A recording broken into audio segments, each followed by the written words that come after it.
আমাদের মানুষের জীবনটা কেমন, তাই না? মানে মনে হচ্ছে সবকিছু ভালো, কি সুন্দর হ্যাপি আছি, সব ভালো আমার সঙ্গে হচ্ছে, দেখবে তার ঠিক কিছুক্ষণ পরেই কোনো না কোনো খারাপ আবার তোমার সঙ্গে হবে। মানে যেটার জন্য তুমি একদম প্রস্তুতি ছিলে না।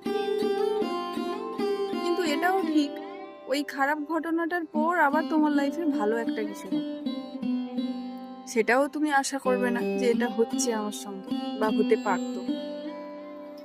সেই দিক থেকে দেখতে গেলে যখন খারাপ কিছু হয়, মন খারাপ না করে, দুঃখ কষ্ট না পেয়ে, মন শক্ত করে নিজের মনের জোরটা বাড়িয়ে ওই খারাপ সিচুয়েশনটাকে মোকাবিলা করতে হবে।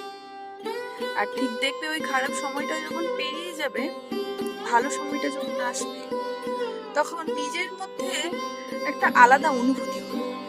মনে হবে যে হ্যাঁ, আমি পেরেছি একটা খারাপ সময় থেকে নিজেকে বার করে আনতে।